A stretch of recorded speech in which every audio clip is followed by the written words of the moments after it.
Hi, people. I thought today, after doing a lot of looking around last night, and before I go any further, I have to say thanks to Vesna from I Am Leo the Unique, who spent an awful long time last night sending me emails with, what about this one? What about that one? Thank you, Vesna. Now, this is going to be about whether Border Collies actually make really good pets for your average person. I am not talking about dog trainers or people with piles of experience, okay? I mean, people around here, for example, they see Zed and she's at heel and loose lead, like with me, with one finger on the lead, etc., and so forth. And 3 puppies appeared a few months back. They are no longer around here. I saw one crouching down, getting ready to chase traffic. They do. They do. You have to remember, Border Collies were genetically bred to chase. It's as simple as that. Yes, you do get the odd one that isn't interested in chasing, and I have had those. The majority want to chase. Now, your average dog owner or your first-time dog owner is not going to know how to deal with that in any way, shape, or form. You can't just stand there and let the dog go into the crouch position or the stalking position. You can't allow it. I actually had to pull up a woman and say that, the pup was in the stalking position. I said, you need to stop that right now. And she's like, oh, why? The pup could have slipped out of its harness as well. What's it doing on a harness for a start? The reality of the Border Collie is quite sad. I mean, we have Border Collie Rescue here. We have the Border Collie Trust. And there's branches off it left, right and centre. And then there's people that, oh, my dog chases cars, sell it, give it away, just get rid. People aren't prepared to, 1, put in the work, or 2, pay a trainer to sort it out. They see the Border Collies doing agility or fly ball on crufts and they think, oh, I'd like to do that. Yeah, that'd be wonderful. Look, they don't come ready-made like that. They just don't. I would dread to think, and I wouldn't sit down and do the maths, but thousands of hours went into sorting Zed out for her to be the dog she is today. It's as simple as that. She started the whole chasing issue. She absolutely was horrendous. She chased everything. I mean, once she got to her desired object of chasing, she just stood there waiting for a command. It's that inbred in them. It's a genetic thing that's been bred in. As I said, you might get the odd one, which doesn't do it.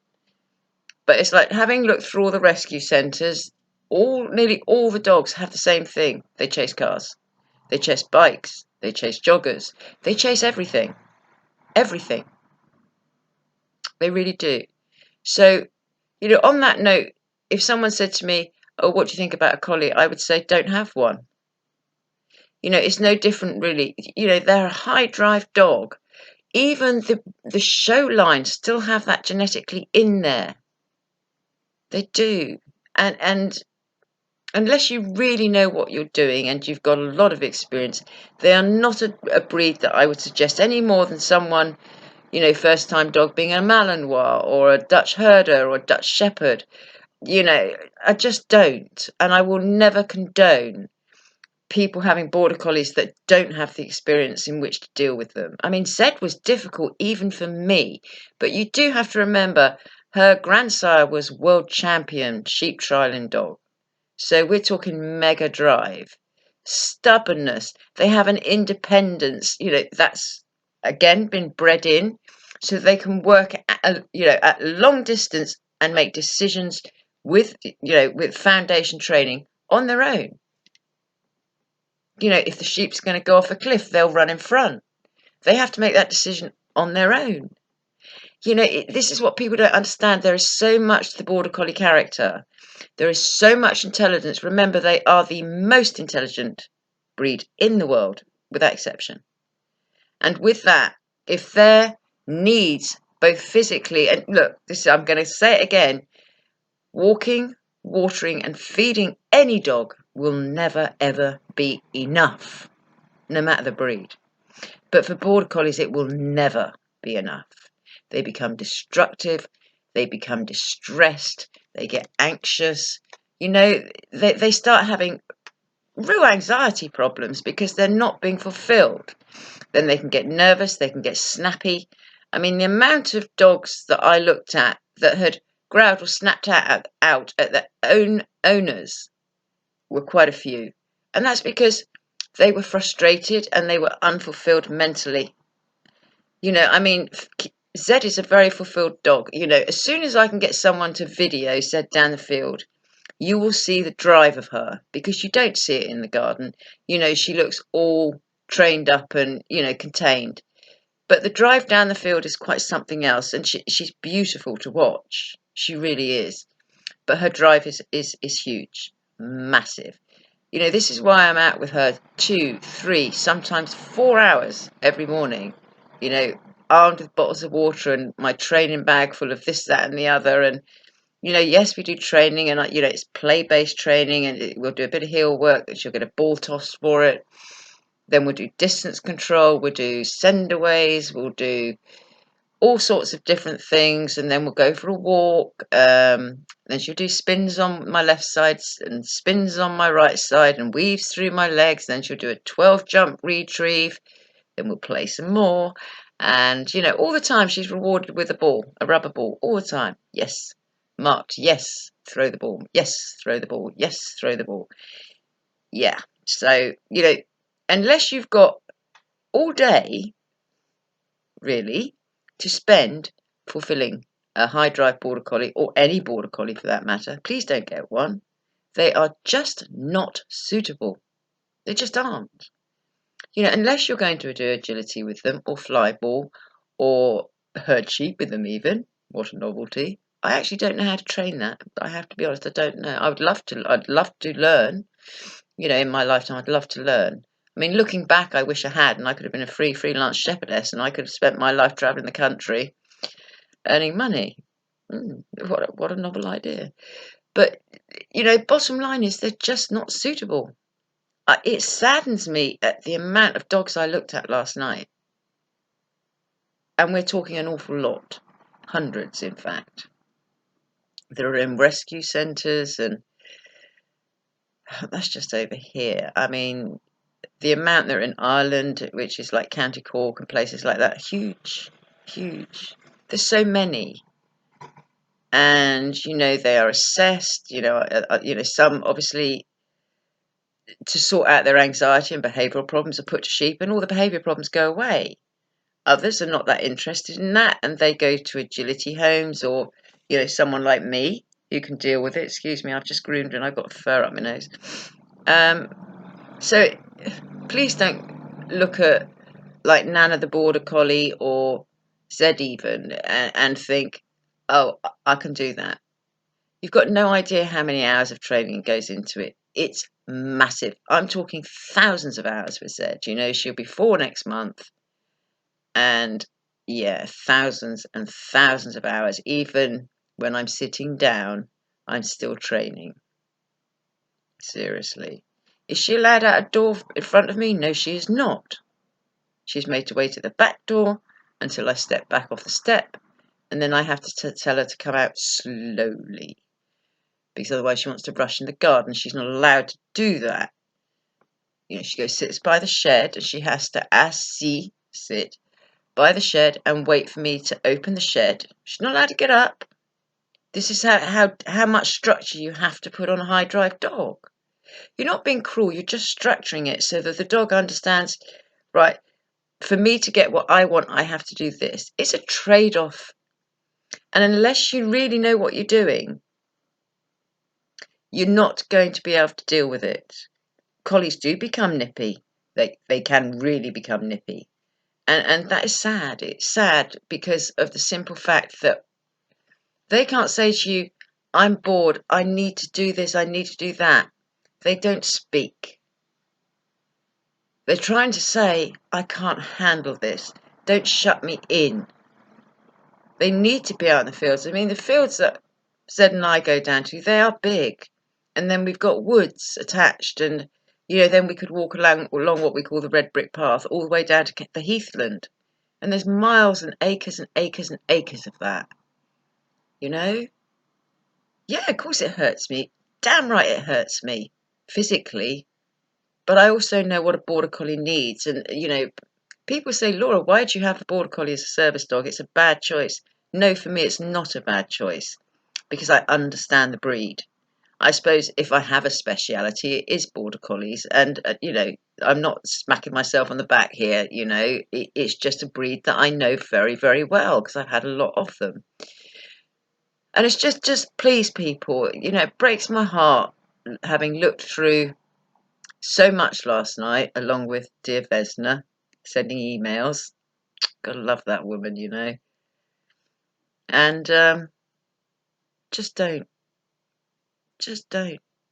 Because the more people that buy them and then stick them in shelters, the more people breed them. And at the moment, as I said, the prices are ridiculous. I was looking and it's like 1,200 to 2,000. Last year it was like 500 to 800. And if it was a non-working sheepdog, you would they would let them go for 165. They just don't want to feed them. So just be realistic about it. It really is a case of, so you think you want a border collie, you've got no idea what you're taking on, no idea whatsoever, none. And I can't emphasize that enough. So know your breeds, know what you're taking on. If you're a first-time dog owner, a border collie most definitely is not for you in any way, shape, or form. Be it working line or show line, it makes very little difference. Yeah, I mean, Inky was perfect, but she was an exception, not the rule. Okay? Right, I'm going to end that here. And just on a note, I have been in touch with Border Collie Rescue, sent them an email, and there are 2 4-year-old males that I'm looking at. Now, I did say only up to the age of 1, but Border Collies mature very slowly, and there's another issue because they do mature slowly, and some very slowly. I mean, Zed only matured on her last season, and that was February. So, what she would have been 3.5-ish, 3 3/4 or whatever, nearly 4 basically. All that is just taking that long to mature. Can you deal with that for 3.5 years? I mean, I know what I'm doing, so literally she'd lunge at every car. She'd lunge at every bike. She'd lunge at every jogger. She'd lunge at every pram, at every skateboard, everything. Does she now? No, she doesn't. She doesn't chase anything. She's not interested. That's because I conditioned her correctly and I've taught her correctly. I mean, it's a lot of work, people. Please don't do it. If you do not have the experience or are prepared to pay a balance trainer. The thing is, collies are also very easy to break. You can break a collie. So this is a whole different discussion, really. But they're very easy to break because of their intelligence. It's like the more intelligent a person, the easier it is to destroy their mind. So,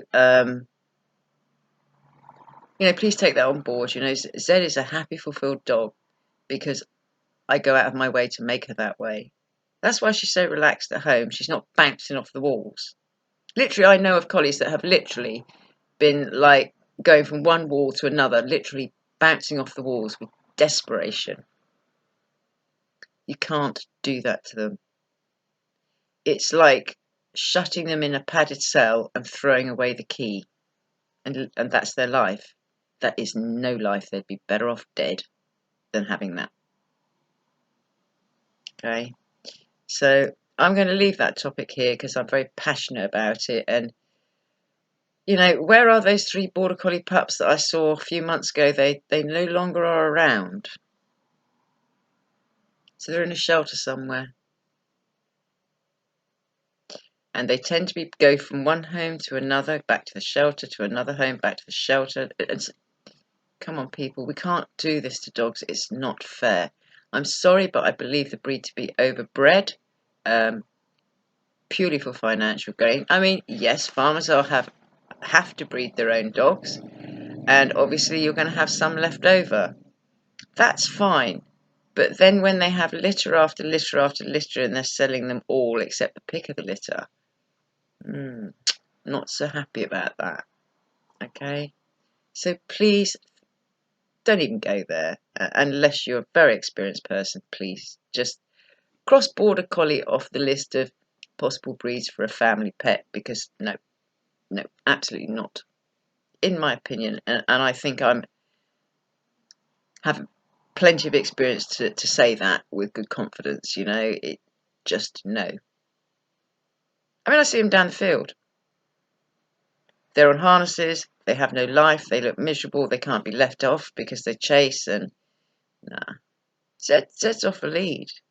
All I've got to do is say down. You know, she can be 200 metres away from me, and I say down, she drops. She'll stay there. But that takes thousands of hours of work. Do you have that time? I very much doubt it. Okay, so I'll close that, and I'm going to put this up as so you think you want a Border Collie. I know what I'm dealing with, you know, and little problem. What someone else is a big problem is a little problem to me, and I'm still looking for a dog that isn't, you know, going to take up, because I need a dog I can intensively train for 6 months and get into work to help Zed. Yeah, to take the pressure off of her. In no way is Zed stressed, by the way. Just want to make that clear. She's not stressed in any way. You know, she's been brought up to do this job. You know, YY did a good job.